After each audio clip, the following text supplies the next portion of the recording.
solutions qui sont devant vous. Très bien. Monsieur Charles de Courson. Mes chers collègues, quelques questions sur cet amendement. Le grand 7 affecte le produit au régime obligatoire de base d'assurance vieillesse. Mais je croyais que nous n'avions pas le droit d'affecter une recette fiscale à un régime. On peut augmenter les cotisations existantes. Donc, est-ce que Madame la rapporteure pourriez nous dire, est-ce que cet amendement était vraiment recevable ? Deuxième observation, je voudrais attirer l'attention de mes collègues que vous croyez qu'avec cet amendement, vous allez faire payer les grandes fortunes. Je vous rassure, elles ne paieront rien. Pourquoi ?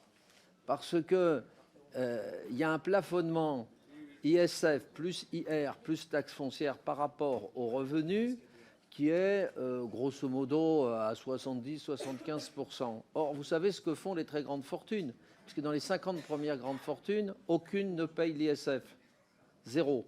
Et les autres ne payent pas 10% du barème.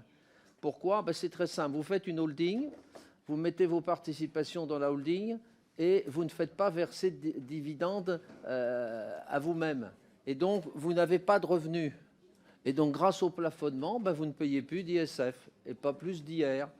Alors, comment vous vivez ? Vous allez voir votre banquier, il vous fait des prêts à la consommation. Et puis, de temps en temps, vous réalisez quelques actifs pour les rembourser. Voilà le mécanisme. Donc, ne vous faites pas d'illusions. Ce n'est pas par cet amendement que vous ferez payer les grandes fortunes. De plus, si vous pouviez nous éclairer, Madame le rapporteur, sur le point de la recevabilité de cet amendement. Et puis, dernier point, mes chers collègues. Si nous sommes tous attachés à la répartition, il faut bien voir que si on commence à mettre des impôts, que ce soit de la TVA, de l'ISF, de l'IR ou que sais-je, pour financer les éléments contributifs des retraites, mes chers collègues, vous détruisez le système de répartition.